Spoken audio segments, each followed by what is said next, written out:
تھوڑی سی دیر عصر کی نماز کی بھی تیاری ہو جائے گی، لیکن ماشاءاللہ الحمدللہ جو کچھ ہوا وہ بہت اچھا ہوا۔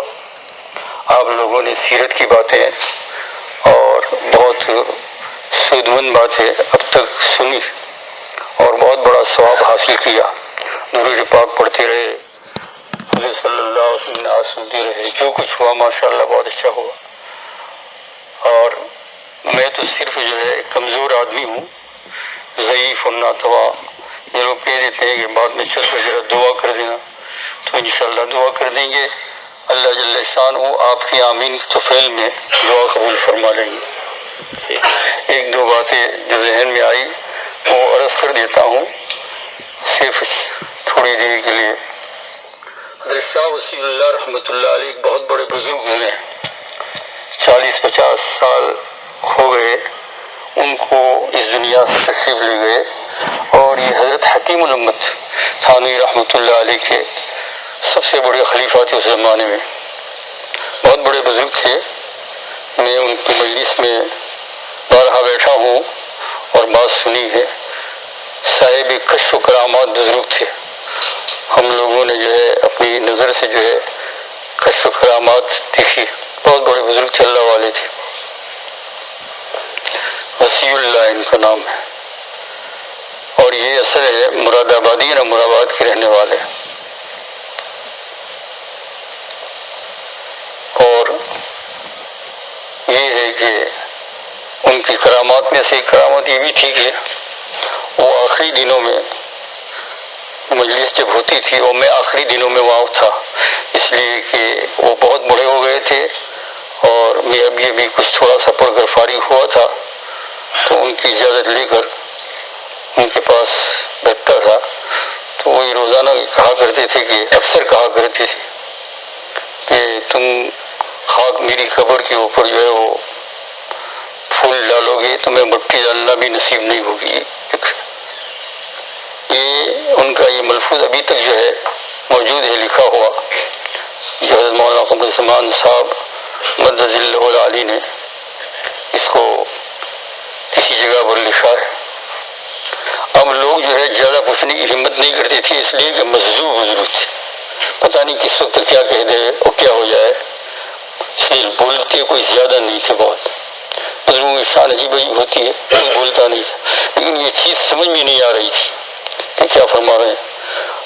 آخری وقت میں جب ہے حج بیت اللہ کا جب انہوں نے ارادہ کیا تو سارے خنبے کو ساتھ لیا، جس میں حضرت مولانا قمر زمان صاحب مدد اللہ العالی جو اس وقت ان کے داماد موجود ہیں، یہ بھی خوشی اور خنبہ تھا، اور پانی کے جہاز سے جانے لگے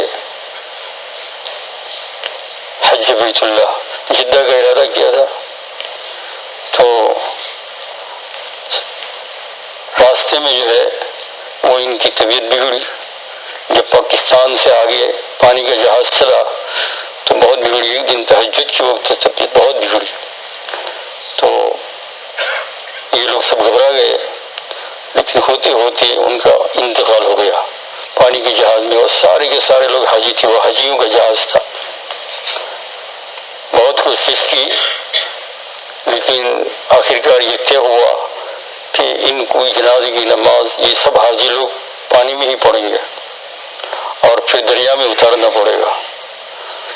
تو دریا میں جو ہے وہ سب حاجی لوگوں نے جنازے کی نماز پڑھی، بڑے بڑے علماء کرام اولیاء کرام تھے ان کے ساتھ، نماز جنازے کی پڑھی سب لوگوں نے، اور وہی تجہیز تکفین ہوئی پانی کے جہاز میں، اور اس کے بعد ان کو دریا میں اتار دیا۔ تب جا کر لوگوں کو سمجھ میں آیا کہ تم خاک میری قبر پر پھول ڈالو گے تو میں مٹی ڈالنا نصیب نہیں ہوگی، اور بزرگوں نے فوراً ارشاد فرمایا کہ اصل میں وہ اتنا چھپ کر رہنا چاہتے تھے کہ شاید انہوں نے دعا کی ہوگی کہ اللہ تعالیٰ ان سے میری قبر بھی اجل ہو جائے، اتنا چھپ کر رہنا چاہتے تھے، اللہ والے تھے، بزرگوں کی شان عجیب ہوتی ہے۔ تو میں نے ان کا تذکرہ اس وقت آپ بزرگوں کے سامنے اس لیے کیا کہ حضرت رسول اللہ رحمۃ اللہ علیہ کے ایک دوست تھے، تو وہ مراد آباد حضرت کے پاس آیا کرتے تھے اپنی بستی سے، دوست تھے ان کے، جب وہ آتے تھے تو کوئی پوچھتا تھا کہاں سے آئے، تو کہا اپنی بستی سے رسول آباد گیا، اور رسول آباد سے آیا میں الہ آباد۔ رسول آباد مانے رسول آباد کرنے والا، اور الہ آباد مانے اللہ آباد کرنے والا۔ تو حضرت شریف مارتے تھے کہ وہ کیسی بات ہے کہ جب تک دامن رسول نہ پکڑو گے تمہیں اللہ ملے گا ہی نہیں۔ قل ان کنتم تحبون اللہ فاتبعونی، اگر تم کو اللہ سے محبت کرنی ہے تو شرط یہ ہے کہ میری اتباع کرو، اس کے بغیر تمہیں کچھ ملنے کا نہیں۔ یہ ہے، میں بار بار کہا کرتا ہوں کہ ہم کہاں رمضان لینے کے لیے گئے، ہم کہاں قرآن پاک لینے کے لیے گئے، سو رسول پاک صلی اللہ علیہ وسلم معرفت اللہ کے رسول نے اللہ کے پاس لے کر ہمیں دیا ہے نا۔ اس لیے سعدی نے یوں کہا فارسی زبان میں، خلاف پیغمبر کثیر ہے گزید کہ ہر عزب منزل نفاحت رسید، حضور صلی اللہ علیہ وسلم کے طریقے کے خلاف چلو گے تو کبھی بھی منزل کے اوپر نہیں پہنچو گے۔ جیسے وہ رسول آباد سے لے کر الہ آباد آئے، تو میرے عزیز دوست اور بزرگوں، عرض یہ کرنا ہے کہ حضور صلی اللہ علیہ وسلم، اور اس میں بھی اللہ جل شانہ کی محبت کے بعد حضور صلی اللہ علیہ وسلم کی محبت شرط اول ہے۔ جب تک قلب کے اندر حضور صلی اللہ علیہ وسلم محبت داخل نہ ہو تب تک بعض لوگوں نے یہ بھی کہہ دیا ہے کہ ہمارے ظاہری اعمال بھی اتنے رنگ نہیں پکڑیں گے، ہے نا، خوش رہ جائیں گے، سوکھی رہ جائیں گے، جب تک کہ حب رسول صلی اللہ علیہ وسلم نہیں ہوئی۔ یہ اللہ کے رسول سے محبت اور کرنے والوں نے کر کے دکھائی ہے۔ ناصر الدین تاریخ میں ایک بادشاہ گزرا ہے، اور وہ جو ہے محب رسول کے نام سے بادشاہ ہوتے ہوئے مشہور تھا۔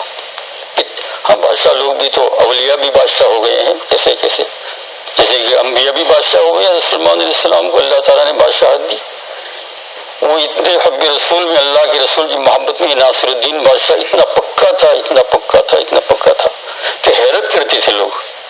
اس زمانے کا کوئی ولی بھی ایسا نظر نہیں آتا تھا۔ اس کا ایک خاص مصاحب میرا خادم تھا ان کے ساتھ رہنے والا، اس کا نام جو ہے محمد تھا، تو اس نام کی وجہ سے ان کو اس کے ساتھ خاص محبت تھی، اور یوں بھی وہ خدمت گزاری بہت اچھی کرتا تھا۔ ایک دن ایسا ہوا کہ اس کو یعنی ناصر الدین بادشاہ کو اپنے خادم کی ضرورت ہوئی، تو آواز دے کر بلایا، ناصر الدین، او ناصر الدین۔ محمد نام نہیں لیا، کیونکہ ایک دوسرا نام ناصر الدین بھی رکھا ہوگا شاید اس سے پابا نے، ناصر الدین۔ تو وہ جلدی سے آیا کہ جی حضور، جو کام تھا وہ سپرد کر دیا، لیکن اس کے دل کے اندر بڑی عزت پڑ گئی اسے ناصر الدین کی، اس خادم کی، کہ مجھے ہمیشہ محمد کہہ کے بلاتے تھے اور یہی نام مجھے زیادہ پسند تھا، آج مجھے ناصر الدین کیوں کہا؟ معلوم ہوا کہ کوئی چیز میرے سے ان کو ایسی نظر آئی جو پسند نہیں تھی سرکار دو عالم صلی اللہ علیہ وسلم کی سنت وغیرہ کے اندر۔ شام کو گھر چلا گیا، دوسرے دن نہیں آیا، تیسرے دن بھی نہیں آیا۔ جب 3-4 دن ہو گئے نہیں آیا تو اس کے والد کو کہا بھیا کہ بیٹا آپ کا آ نہیں رہا ہے، کیا بات ہے؟ تو باپ نے بیٹے سے کہا، رہے بادشاہ کے پاس تو جا نہیں رہا، اتنے بزرگ بادشاہ ہے، بادشاہ ہی نہیں ہے وہ تو بزرگ ہی ہے۔ تو آیا تو بادشاہ نے پوچھا کہ کیوں بھائی تو کچھ ناراض ہو گیا تھا؟ کہا ناراض تو نہیں ہوا تھا، لیکن آپ ہمیشہ مجھے محمد کہہ کر پکارتے ہیں، اور اس دن مجھے تاج الدین کہا تو میرے دل کو جو ہے بہت، میرے دل میں ناراضگی پیدا ہوئی کہ مجھ سے کوئی ایسی بات ہو گئی ہے۔ تو کہا بھائی سن، تجھ سے کوئی بات ایسی نہیں ہو گئی ہے، جس وقت مجھے تجھے تیری اس وقت ضرورت تھی، فوری ضرورت تھی، میرا وضو نہیں تھا، اور میں نے کبھی لفظ محمد کو بغیر وضو کی زبان سے نہیں بولا اپنی زندگی کے اندر، کبھی بھی لفظ محمد کو اس دن وضو نہیں تھا میرا، ایسے تو میں باوضو رہتا ہوں، لیکن فوری کوئی ضرورت تھی، بادشاہ تھا، تو اس لیے میں نے محمد کی بجائے تمہیں تاج الدین کہہ کے بلایا، کیونکہ محمد نام کسی کا بھی ہو، کسی آدمی کا بھی نام ہو، میں محمد کا لفظ بولتا ہوں بغیر لفظ کے میں نے کیسے کبھی نہیں بولا۔ دیکھو کیسے کیسے لوگ ہوتے ہیں۔ اللہ کے رسول صلی اللہ علیہ وسلم کی محبت، ایک عورت جو ہے وہ جب اذان جب کوئی دیتا تھا تو بہت ادب کرتی تھی، اللہ کا نام آتا ہے اس کا بھی خوب ادب کرنا چاہیے۔ اذان کو بہت ادب کے ساتھ سننا چاہیے، بیٹھ جانا چاہیے، اور کام ہو تو چھوڑ دینا چاہیے۔ اذان کا ادب، اذان کے اندر ذکر اللہ ہے اور ذکر محمد بھی کہہ لیجیے، یاد دہانی گزرتا، اللہ اکبر، اشہد ان لا الہ الا اللہ، اشہد ان محمد رسول اللہ۔ یہ عورت ایسی تھی بیچاری بھولی والی، کوئی بہت بڑی یہ نہیں تھی کہ اتنا زیادہ پڑھنے والی ہو، یہ ہو، کچھ نہیں، گھر کا کام کاج کیا کرتی تھی، برتن دھوتی تھی، عقل بھی بیچاری کی ایسی تھی کہ لوگ اس کو آدھی دیوانی سمجھتے تھے۔ اس کی انتقال کا وقت آیا، اس عورت کو تو سکرات چلنے لگی، اس کو سکرات کے اندر یہ کچھ عورتیں وہاں تھی، تو یہ کچھ بول رہی ہے تو ان عورتوں کو سمجھ میں نہیں آیا، تو مردوں کو بلایا، تو مردوں کو بھی کچھ سمجھ نہیں آیا کہ یہ مردوں کو کیا کہتی، بات تو سنی چاہیے، شاید کہ پیسہ ویسا رکھا ہو، کچھ نصیحت کرتی ہو، انتظار کرتی، کسی سمجھ آیا، وہ عربی میں بول رہی تھی۔ تو پھر یہ طے ہوا کہ بھائی قریب کے مولانا کو بلا لو اور وہ سنے، وہ بتائیے کیا آخر میں کیا کہہ رہی ہے، اور صاف زبان میں جو مولوی صاحب آئے تو سرانے کے پاس کھڑے ہو گئے، اور کھڑے ہونے کے بعد پھر کہا کہ یہ کیا کہتی ہے وہ تو بعد میں بتاؤں گا، لیکن میں یہ پوچھتا ہوں کہ اس عورت کا عمل کیا تھا، یہ کتنی بڑی پرہیزگار کا کچھ نہیں، اس کو ہم اپنے خیال میں بھی نہیں لاتے ہیں، بس گھر کا کام کاج کرتی رہتی ہے۔ لیکن ایک خیال ہمیں اس وقت آ گیا کہ جب مسجد کے اندر جو قریب ہے وہاں اذان ہوتی ہے، اللہ اکبر، اللہ کا نام آتا ہے اور حضور صلی اللہ علیہ وسلم نام آتا ہے، تو دل اس وقت کب کبھی میں آ جاتا تھا، حب رسول، حب الہی، اللہ کی محبت، اللہ کے ساتھ، اور جو بھی کام کرتی تھی اس کو چھوڑ دیتی تھی۔ اور انہوں نے مثال بھی ایگزامپل کے طور پر کہ وہ برتن دھو رہی ہے لیکن کان میں آواز پڑی اللہ اکبر، تو آپ وہ برتن ایسے ہی رکھ دیے۔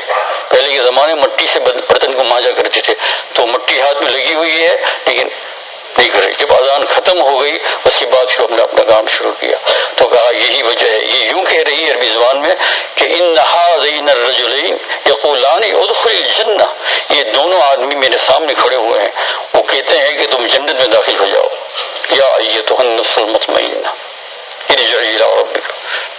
تو میرے عزیز دوست بزرگو، یہ محبت ایسی چیز ہے، میں مختصر وقت میں کیا رسول، بس میں نے کہا یہی کہہ دوں کہ اللہ کے رسول کی محبت کے لیے پوری کوشش کرو تو انشاءاللہ اللہ جل شانہ کی محبت آ جائے گی اور دین پر چلنا بھی آ جائے گا۔ محبت خود ہی آداب محبت سکھلا دے گی، آداب دین سکھلا دے گی حضور صلی اللہ علیہ وسلم۔ تو یہ چند کلمات میں نے آپ کے سامنے رکھی ہے، وقت زیادہ نہیں ہے، اذان کا وقت بھی قریب ہو رہا ہے۔ آخر میں میری یہی دعا ہے کہ اللہ تعالیٰ آپ کو مجھے سچی محبت حضور صلی اللہ علیہ وسلم دے، جب اللہ کے نبی کا نام آئے تو ہمارا دل دھڑکنے لگے، آنکھوں میں آنسو آ جائے، کیا سے کیا ہو جائے۔ ایک صحابی رضی اللہ تعالیٰ عنہ زخمی پڑے ہوئے تڑپ رہے، ایک اور صحابی پہنچے، ان کو پوچھا کہ پانی کی ضرورت نہیں ہے، مجھے تم یہ کر دو کہ حضور زندہ ہے، مجھے حضور کا دیدار کرا دو، اور کوئی چیز نہیں۔ تو دونوں صحابی تھے تو اس کو پکڑ کر لائے، حضور صلی اللہ علیہ وسلم کی جگہ پر ٹھہرے ہوئے تھے، سامنے لا کر رکھ دیا۔ جیسے ہی حضور صلی اللہ علیہ وسلم قدموں میں اس صحابی کو رکھا تو جیسی خوشی کی لہر دوڑ گئی اور فوراً کہا اشہد ان لا الہ الا اللہ و اشہد ان محمد رسول اللہ، انتقال ہو گیا۔ ایسا ہونا چاہیے دوستو۔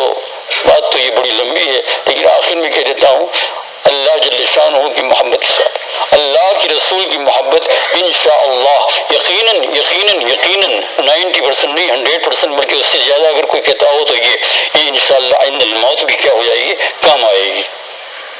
اور کچھ اعمال کے اندر گڑبڑی بھی ہوگی انشاءاللہ تعالی تو میرا مولا آپ کا مولا غفور الرحیم ہے۔ اللہم انی ظلمت نفسی ظلما کثیرا ولا یغفر الذنوب الا انت، یا اللہ تو معاف فرما دے۔ اللہم انی اسألک بسیدنا محمد النبی صلی اللہ علیہ وسلم یا ارحم الراحمین۔ اللہ تعالی ہم سب کو توفیق عطا فرمائے۔ ترجمہ کرنے کا وقت ہو گیا ہے۔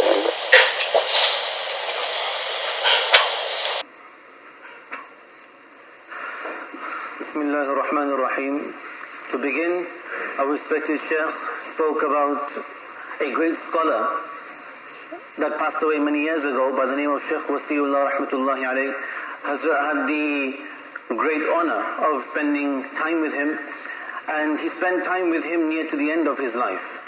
Hazrat says that from the many miracles that took place in his life one such miracle was that he would constantly say to people that none of you will be able to adorn my grave with flowers, let alone put mud and soil onto my grave.